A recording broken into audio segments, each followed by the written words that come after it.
que já passamos, que não foram boas.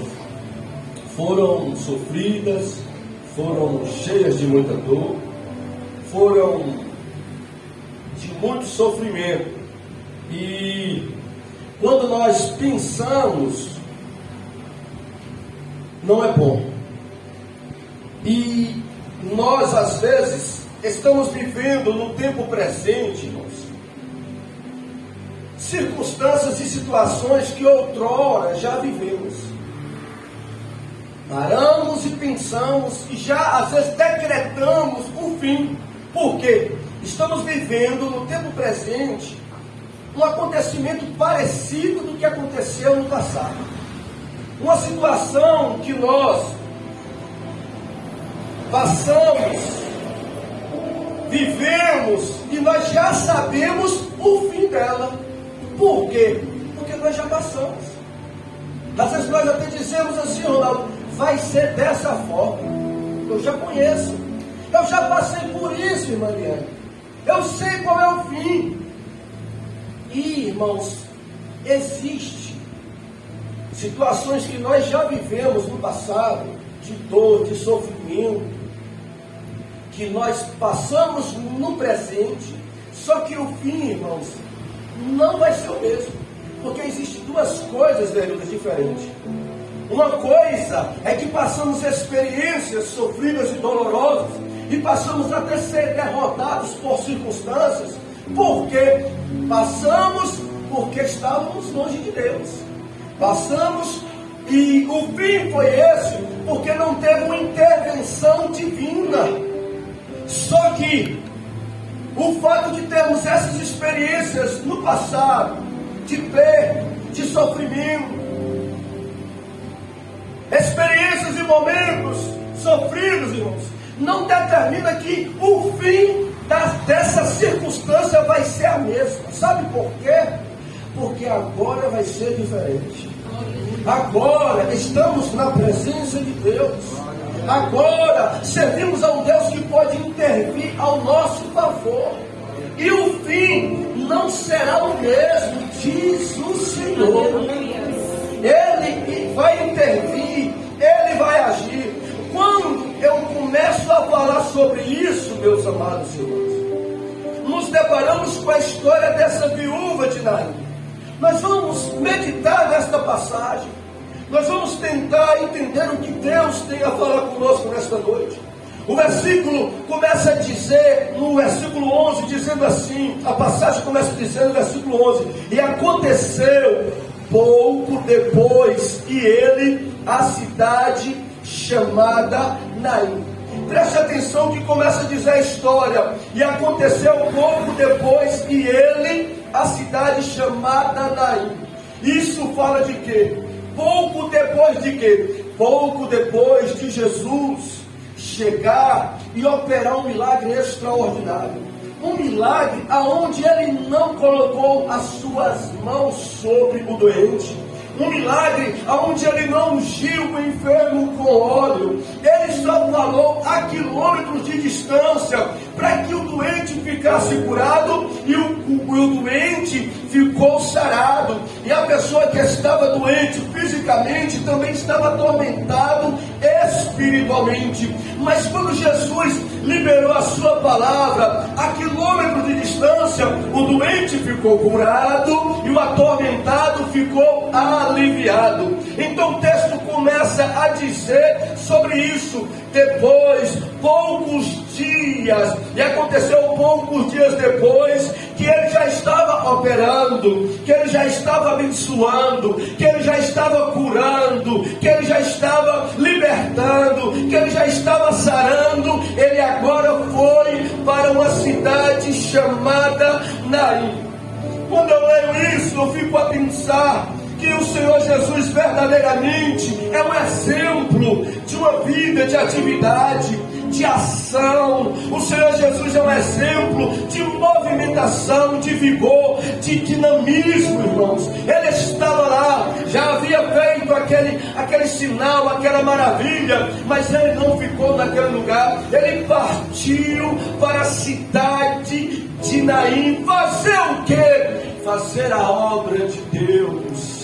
Fazer o que? É curar alguém, trazer alegria para alguém, glorificar a Deus, trazer paz e tranquilidade ao ambiente onde tinham pessoas que estavam sofrendo, que estavam muito tristes. Então o Senhor Jesus, Ele é o exemplo para nós, irmãos, de atividade. Ele sempre estava a trabalhar, a abençoar vidas, a expulsar espíritos malignos, a estender a mão para ajudar quem estava precisando. O Senhor Jesus sempre estava em atividade, sempre Ele tinha uma palavra para consolar, para direcionar. Sempre o Senhor Jesus estava trabalhando, ensinando acerca do reino de Deus. O texto diz que ele foi para Naim, e Naim significa aconchego, Naim significa calmaria, Naim significa tranquilidade. Isso nos leva a entender, irmãos, que se algum de vocês um dia pensasse, na aposentadoria, eu vou me aposentar, vou buscar um lugar tranquilo, aí pensaria, eu vou me mudar para a cidade de Naim. Alguém que estava em busca de uma cidade tranquila, de uma cidade que iria lhe proporcionar paz, calmaria, tranquilidade, pensaria, vou me mudar para a cidade de Naim. Só que nós vamos ver que essa cidade que tinha esse significado, que representava e que simbolizava a calmaria, nem sempre era o que estava acontecendo. Nós vamos ver que Naim, esta cidade, as pessoas que estavam morando lá, estavam sofrendo, estavam padecendo, estavam em lamentos, estavam em prantos. Isso eu aprendo o quê? Que a verdadeira paz, irmãos, não está num lugar, mas está em uma pessoa. Quem busca a paz verdadeira, a tranquilidade verdadeira, não está em qualquer lugar deste Brasil ou deste mundo. Está aonde? Não está onde, está em quem? E está em quem Isaías disse: um menino se nos deu, um filho se nos nasceu, o principado está sobre os seus ombros, e o seu nome será maravilhoso, conselheiro, Deus forte, Pai da eternidade e príncipe da paz. A verdadeira paz está na pessoa bendita do Senhor Jesus Cristo. Nós vamos ver, irmãos, que no versículo de número 11 ainda diz que aconteceu pouco depois de ir à cidade de Naim, e com ele ia muito dos seus discípulos e uma grande... Você pode conferir na sua Bíblia? É isso mesmo. E com ele ia muito dos seus discípulos e uma grande multidão. Interessante, nós vamos ver que o texto fala que ia com Jesus muitos discípulos, mas ia com Jesus também uma grande multidão. Qual é mais, irmãos? Muitos discípulos ou uma grande multidão? Lógico que uma grande multidão. Olha, preste atenção comigo. Estava com Jesus muitos discípulos, mas estava também com Jesus uma grande multidão. Discípulo se refere a quem crê em Jesus, a quem segue a Jesus, a quem obedece a Jesus, a quem serve a Jesus. Multidão a quem se refere a alguém que é um espectador, alguém que está acompanhando, alguém que está seguindo Jesus, mas não tão próximo, mas de longe, irmãos. Isso nos mostra uma coisa, que maior é os que querem ver do que os que querem fazer. Mais são os que ouvem do que os que se entregam a Jesus. Maior é o número dos simpatizantes do que o número dos discípulos. mais são os que querem ou os que seguem de longe Jesus do que os que acompanham o Senhor Jesus de perto. Muitos são os que falam, mas poucos são os que oram. Muitos são os que têm um conhecimento de Jesus, mas menos são os que são conhecidos deles. Muitos são os que frequentam a igreja, mas menos são os que verdadeiramente são discípulos do Senhor Jesus. E nós podemos ver que isso, irmãos, o Senhor Jesus em Mateus 7, 13 e 14, ele diz que para o lago de fogo eterno são uma grande multidão, e para o céu ele diz são menos. A Bíblia diz que os salvos caberão na mão de Deus, mas que os perdidos serão como os grãos da areia do mar. Aí eu pergunto, você faz parte de quê? De qual público? Daqueles que só gostam de frequentar, daqueles que só gostam de ver, daqueles que só gostam de ouvir, mas daqueles que gostam de estar perto de Jesus, de ter intimidade com Jesus, não de só conhecer e de ouvir a palavra, mas de praticar a palavra de Jesus. Em que multidão você está? A Bíblia fala dos dois destinos dessas multidões. Jesus diz: entrai pela porta estreita, porque larga é a porta e espaçoso é o caminho que conduz à perdição. Aí eu perguntarei: são quantos, Jesus? Aí ele diz: são muitos, e é uma grande multidão que entra por ela. Aí ele diz: mas entrai pela porta apertada e ande pelo caminho estreito. Por quê? Porque são poucos. É uma minoria, meu servo, é uma minoria, minha igreja, mas esta minoria terá uma recompensa gloriosa. Eles herdarão os céus e a vida eterna. Por isso eu te digo nesta noite: não seja só um ouvinte da palavra, mas um praticante. Não seja só um frequentador de igreja, mas um discípulo do Senhor Jesus, porque essas recompensas são para todos aqueles que não só acompanha, mas segue a Ele, que não só ouve, mas obedece, que não só canta, mas adora Ele de todo o seu coração. Versículo 12, irmãos, vamos para o texto. Quando chegou perto da porta da cidade, eis que levavam um defunto, filho único de sua mãe, que era o quê? Que era viúva, e com ela ia uma grande multidão da cidade. Aí, como falamos, simbolizava tranquilidade, calmaria, mas estava movimentada por muito choro, lamento e dor. E, irmãos, nós podemos ver que, infelizmente, é o que estamos sujeitos a qualquer lugar que nós vamos. Se nós mudarmos de cidade, se nós mudarmos de estado, se nós mudarmos de país, aonde quer que vamos, enquanto vivemos nesta terra, irmãos, estaremos sujeitos às aflições deste tempo presente. Nós podemos ver que podemos mudar para uma cidade chamada Jardim do Éden, ou talvez Paraíso.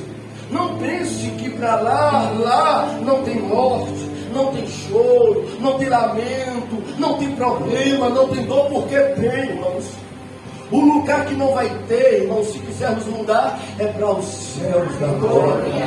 Lá sim, lá João diz em Apocalipse 21:4, olha, e lá não haverá mais dor, nem choro, nem morte, porque as primeiras coisas são passadas. Então a nossa esperança está lá, perto, na presença, no céu dos céus, na glória de Deus. Lá estaremos verdadeiramente isento de todos esses males. O texto vai dizer que um defunto, filho único de sua mãe, que era viúva, com ela uma grande multidão da cidade. Preste atenção no que este versículo 12 vai falar. Que alguém ou algo, melhor dizendo, estava destruído com esta família, irmãos. Uma família que outrora era composta por 3 membros. Algo estava acabando, destruindo com esta família. E o que seria, pastor Vai? Nós vamos ver que esta família que era composta por 3 membros só estava agora composta por 2. Um já havia partido. E quem havia partido foi o cabeça, foi o pai. Ficou só a mãe e o seu filho. Ainda era uma família. Era viúva, mas tinha um filho. E que problema, irmãos. Que situação. A multidão, ela até acompanhava essa mulher que estava passando por essa situação. Já havia perdido o marido, estava viúva, agora havia perdido o filho. Só ficou ela só. Eu quero liberar uma palavra da parte de Deus. Que nada, ninguém vai destruir a sua família. Nada e nem ninguém vai destruir a sua família. A sua família é importante para você. Deus está mandando dizer: nada e nem ninguém vai destruir a sua família. A sua família é preciosa para você. Deus está dizendo: nada e nem ninguém vai acabar com a sua família. Olha o que Deus está. Agora, o que estava determinado ou previsto para acabar, nós vamos ver que aquela mulher, em sua volta, tinha uma grande multidão. Essa expressão fala de uma quantidade incalculável, irmãos. Ninguém poderia numerar ou calcular quantas pessoas tinham ali. Aquela mulher estava cercada de tanta gente que nós não poderíamos nem contar, mas ninguém poderia resolver a situação dela. Ninguém poderia trazer solução para aquele problema, irmão.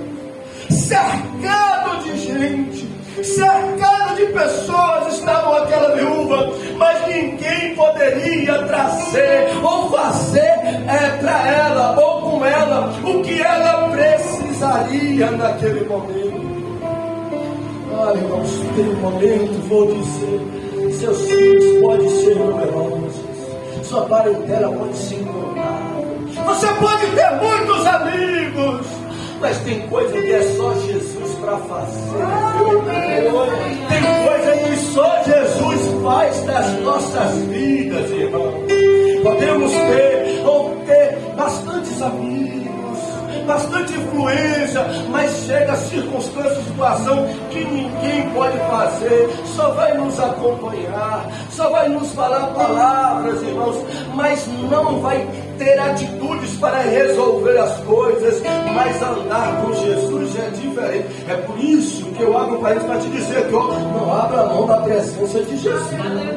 Não troque a amizade de Jesus por amizade de multidão. Não troque a presença dele por a presença de muitos colegas ou amigos. Sabe por quê? Porque tem situações que só Jesus é quem vai fazer por você. Seus amigos não vão, sua parentela não vai, nem ninguém, é só ele. E se você tiver ele como amigo, e se você tiver ele como Senhor, e se você tiver com ele como Deus, ele vai tirar você da situação e vai mudar toda a circunstância. Aleluia. Versículo de número 13. O texto vai dizer: e vendo-a. O 12 falou da situação da mulher. O 13 vai falar: e vendo-a, o Senhor moveu-se de íntimo o quê? Por ela e disse: não chores. Olha esta expressão, irmãos, e vendo-a. O versículo anterior diz que a mulher estava cercada por uma multidão.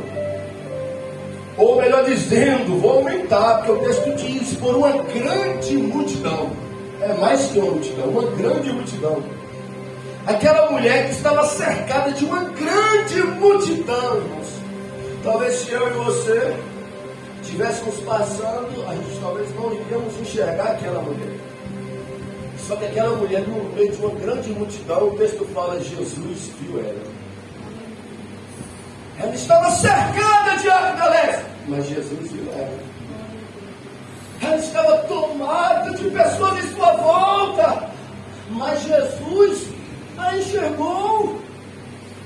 Isso nos mostra, irmãos, que nós moramos ou habitamos em um estado como o da Bahia, onde tem 15 milhões de pessoas, mas Jesus te vê.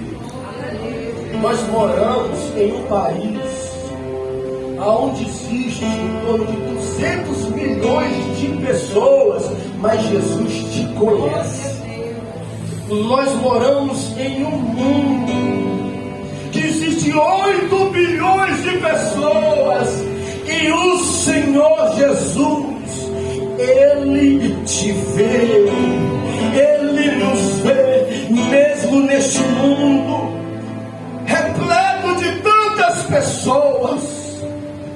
Jesus, Ele nos conhece, Jesus, Ele nos vê, Jesus, Ele sabe onde nós moramos, Jesus sabe o que está acontecendo conosco. Que coisa boa é servir a Jesus, que coisa boa, irmãos, é servir a este Deus onisciente, porque isso nos mostra, irmãos, que se nós estamos sofrendo e padecendo no tempo presente, não é porque fomos abandonados, não é porque estamos esquecidos por eles, não.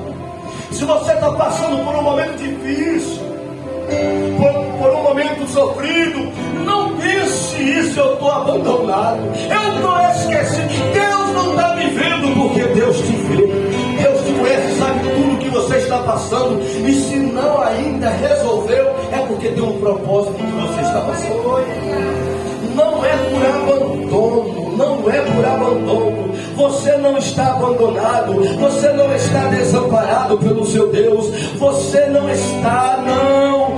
Ele te conhece, Ele sabe do que você está passando, Ele conhece todo o teu sofrimento, e se Ele não resolveu é porque Ele tem um propósito em toda essa situação.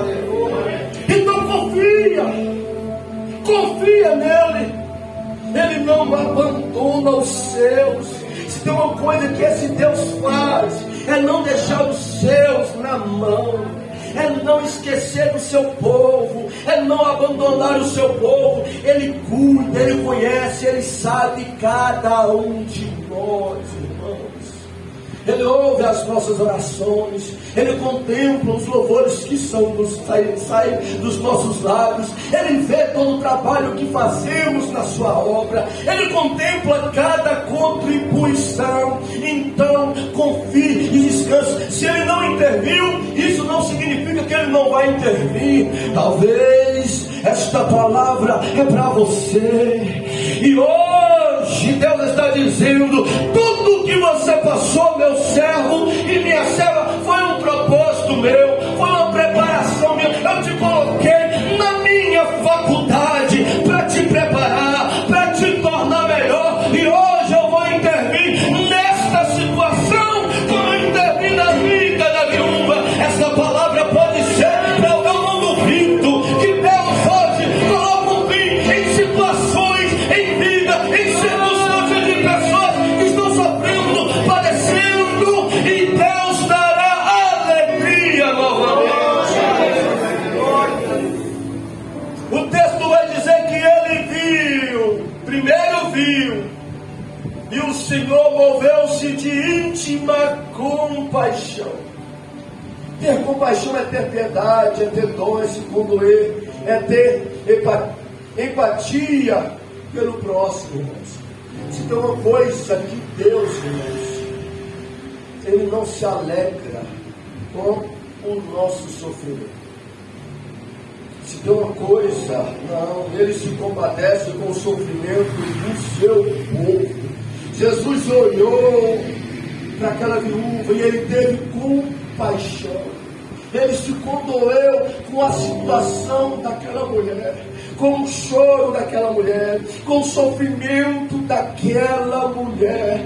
Isso mostra que nós servimos a um Deus, irmãos. Nós temos um Senhor das nossas vidas que compadece de nós, irmãos. Que coisa maravilhosa. O Jesus que eu estou pregando, o Jesus que esta igreja serve, não é aquele Senhor tirano, não é aquele patrão insensível, não é aquele Deus que não se importa para os seus seguidores. Ele se importa com o seu povo, ele compadece do seu povo, ele sente. Hebreus 4,15 diz: porque nós temos um sumo sacerdote que compadece das nossas fraquezas, que compadece do nosso sofrimento. Eu sirvo a um Deus que se importa comigo, eu sirvo a um Deus que se preocupa com a minha família, eu sirvo a um Deus que se preocupa com a igreja que eu congrego. Glória a Deus, aleluia. O versículo de número 14 vai dizer que chegando-se, tocou o esquife. Voltando ainda, irmãos, ele teve compaixão por ela, mas ele disse: não chores, não pode pular, não chores. Jesus falou o que para a mulher? Não chore. Fala aí, irmão, você está ouvindo? Jesus falou o que para a mulher? Não chore. Jesus olhou para a viúva e disse para ela: mulher, não chores. Irmãos, esta palavra do Senhor Jesus não foi uma palavra superficial, não foi uma palavra artificial do Senhor Jesus, não foi aquela que às vezes nós vamos ao velório, aí encontramos com a viúva, ou talvez com o órfão, ou talvez com o irmão, com a família que perdeu a pessoa, e nós olhamos aquela pessoa desesperada, chorando, e às vezes nós falamos com a pessoa: não chore. Esse não chore, nós. Às vezes nós não sabemos nem o que queremos expressar, irmãos. A situação da morte revela a nossa impotência, a nossa incapacidade. Então nós falamos: não chore para as pessoas, de uma forma superficial. Mas Jesus, quando ele falou assim: não chore, mulher, é porque o choro ali representava dor, o choro ali representava sofrimento, e ele estava querendo dizer: não chore. Por quê? Porque eu vou trazer alegria para você. Não chore, por quê? Porque eu vou colocar o fim a esse sofrimento. O não chore de Jesus já é diferente do nosso. Porque se as situações difíceis revelam a nossa incapacidade, impotência, não tem situação difícil que revela a incapacidade de Jesus. Melhor dizendo, as situações difíceis revelam o poderio do Senhor Jesus para quem não conhece, porque a multidão que não o conhecia, depois que ele fez o milagre, começou a dizer: um grande profeta se levantou entre nós. Se as situações difíceis revelam as nossas fraquezas e impotências, elas vão revelar o poderio do seu Deus, a majestade do nosso Senhor. Deixa as situações difíceis surgir e aparecer, porque elas vão revelar as nossas fraquezas, mas vão revelar o poder do Deus que nós adoramos e servimos. Aleluia. Vamos para o verso 14. Chegando-se, tocou o esquife, e os que levavam pararam. E disse: jovem, eu te digo, levanta-te. Nós vamos ver que primeiro Jesus, ele veio, depois ele falou, está no versículo de número 13, vendo-a, depois disse-lhe. Terceiro, versículo 14, chegando-se. Primeiro Jesus veio, segundo Jesus fala, terceiro Jesus se achegou, e quarto Jesus tocou. Jesus viu quando você entrou por estas portas, ele viu quando você adentrou. Jesus, ele já disse conosco através dos louvores desse grupo abençoado. Jesus já está falando através da sua palavra. Jesus, Ele está, a sua presença está se achegando com intensidade. E sabe o que vai acontecer? Jesus vai começar a tocar. Vai começar a tocar na vida de pessoas neste lugar. Vai começar a tocar no nosso corpo, sarando das nossas enfermidades físicas. Jesus vai tocar na nossa alma, trazendo alegria e nos curando das mazelas emocionais. Jesus, Ele vai tocar no nosso espírito, vivificando, renovando, animando. Eu acredito nisso, que o Jesus que nos vê é o Jesus que fala, é o Jesus que se aproxima e é o Jesus que toca. Você acredita que o Jesus que eu estou pregando é o que te viu, é o que está falando, é o que está se achegando, é o que vai tocar na sua vida nesta noite?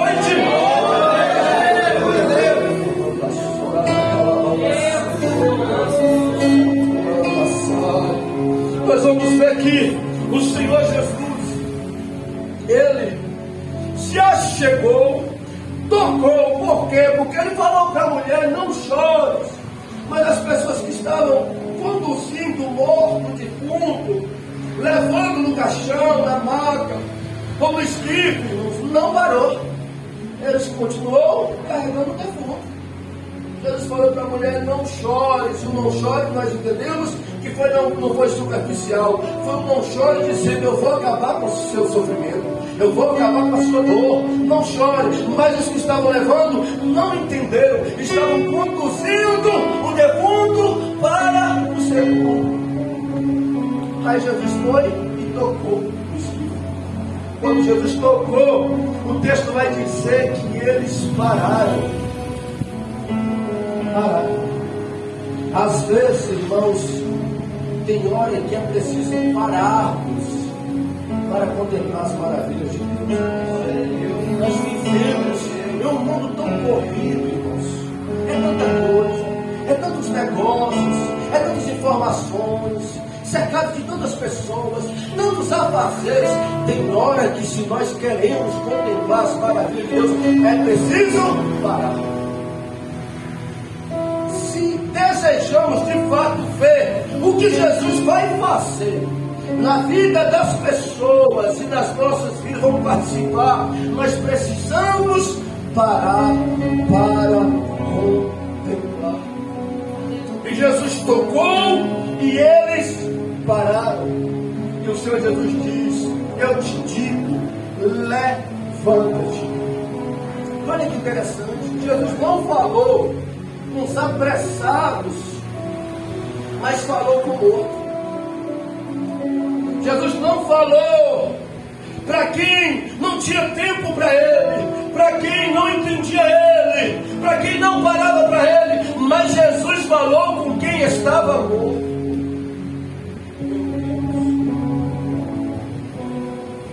E o texto vai dizer que o Senhor diz: levanta-te. E o defunto, versículo 15, assentou-se e começou a falar e entregou a sua mão.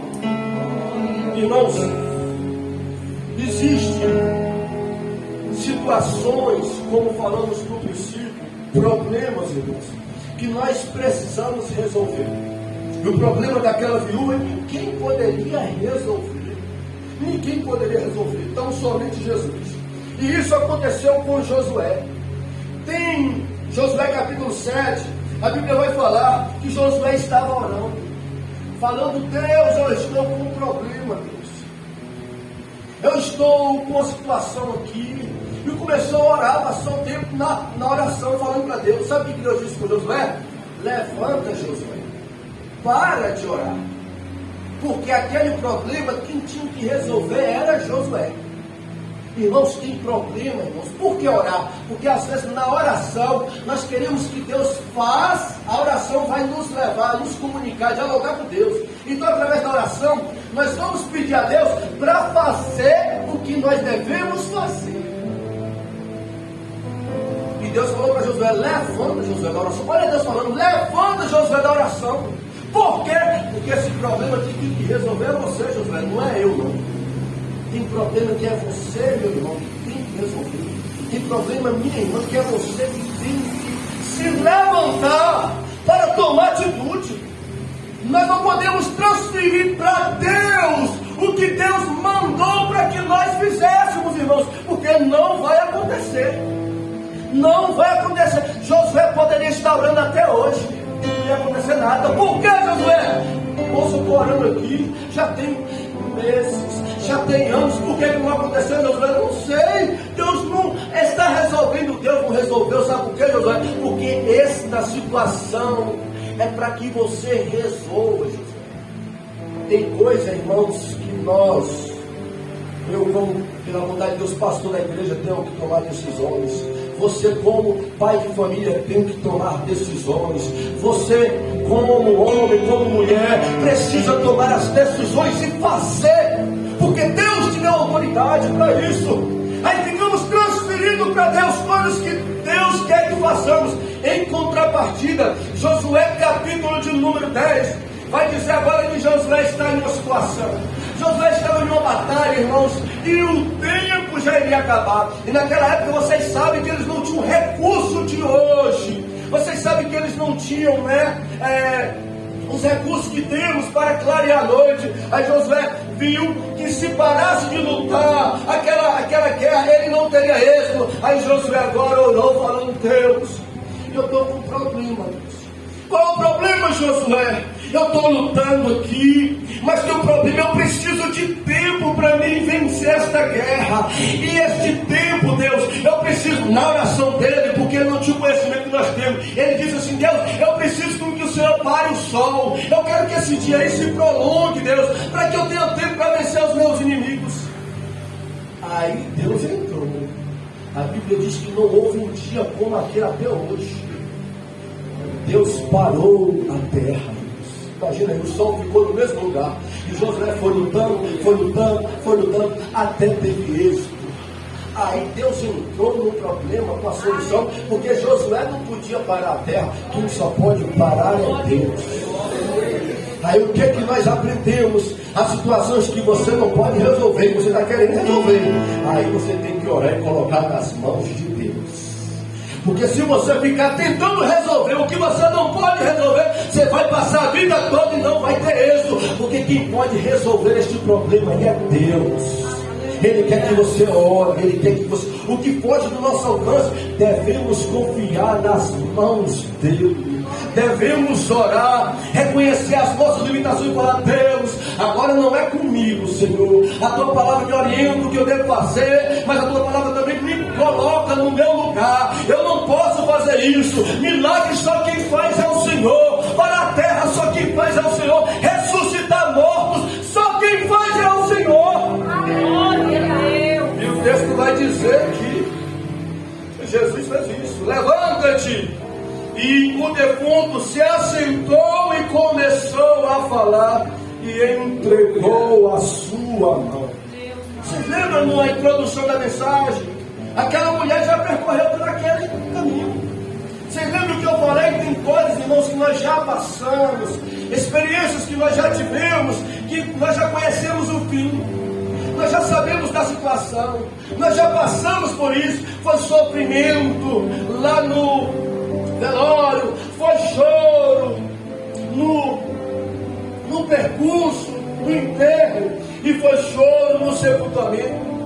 A mulher já sabia. Eu já chorei em casa tanto, quando meu marido morreu. Eu já chorei tanto na passeata, no enterro, e eu já chorei tanto quando foi sepultar. Já estava na cabeça dela: eu já conheço esse filho, eu vou chegar lá, vou sepultar o meu filho, como eu sepultei o meu marido, eu vou chorar, depois vou voltar para casa, essa multidão que me cerca, depois vai cada um para sua casa, e agora eu vou ficar sozinho em casa chorando. Só que agora seria diferente para aquela mulher.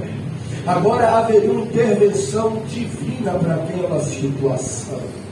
Ela já estava: o fim vai ser esse. Talvez algumas pessoas estão dizendo: eu já conheço essa história dela, o fim é morte, é sepultamento. Mas naquele dia ela encontrou com Jesus. Eu sinto o Espírito de Deus falar comigo: vai ser meu servo diferente. Diga para o meu povo: dessa vez vai ser diferente.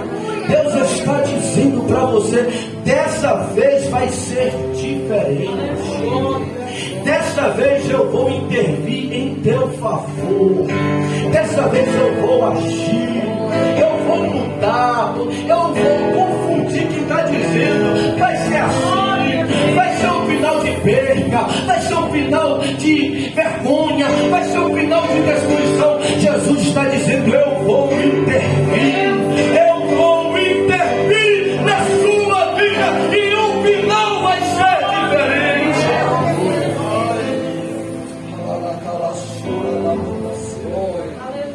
Oh, bendito seja o teu nome, Jesus. E o defunto se assentou-se e começou a falar e entregou a sua mão. Jesus fez questão de pegar o menino, o defunto, e colocar e devolver para sua mão. Jesus, ele restaurou a vida do menino e ele restituiu a mão.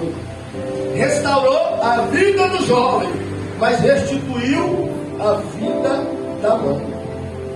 Aquele dia foi um dia de restituição para aquela mulher, porque Jesus restituiu, a vida dele. Jesus restituiu a alegria da mão. Jesus restituiu a fé do povo. Jesus restituiu a tranquilidade na cidade de Naú. Eu estou pregando, Espírito de Deus, é a tua palavra.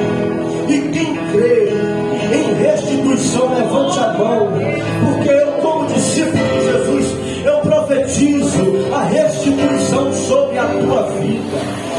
Eu profetizo em nome do Senhor Jesus a restituição sobre a sua casa.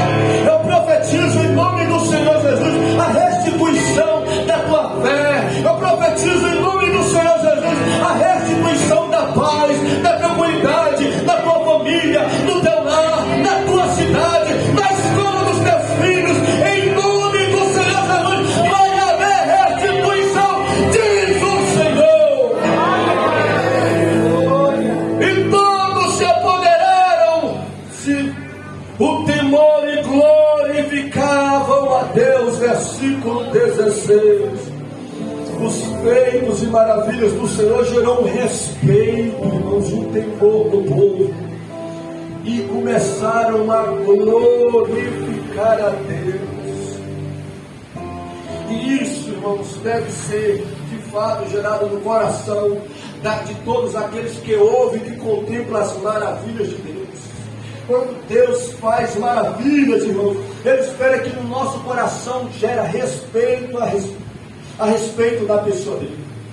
Jesus espera que de nós surge um respeito, mas que também uma reverência, uma adoração. Glórias ao seu santo nome. Versículo 17 diz que a fama de Jesus corria, e correu dele esta fama por toda a Judeia e por toda a terra. Eles erraram no versículo 16 quando disseram, erraram em parte: um grande profeta se levantou entre nós, e Deus visitou o seu povo. Em parte porque Jesus, irmãos, além de ser um profeta, além de ser homem, Jesus era o próprio Deus. E o versículo 17 vai dizer que correu dele esta fama. Este correu, irmão, fala da velocidade. Não fala que andou a fama, não, corria, fala da velocidade. As pessoas faziam questão de comunicar com as outras. Olha, encontramos e contemplamos com o homem que faz maravilhas. Olha, encontramos e contemplamos com o homem que ressuscita mortos. Olha, encontramos e contemplamos um homem que traz alegria para os que estão sofrendo e aflitos. Quem é este? É o Senhor Jesus. É o Nazareno, é o Nazareno. Aleluia. Eu quero que você, pela bondade de Deus, se coloque sobre os seus pés. Porque o que parece ser impossível O que não tem solução, eu não estou falando que tem solução, porque o que tem solução, quem tem que fazer somos nós. Mas o que nós não podemos fazer, o Deus que faz está aqui.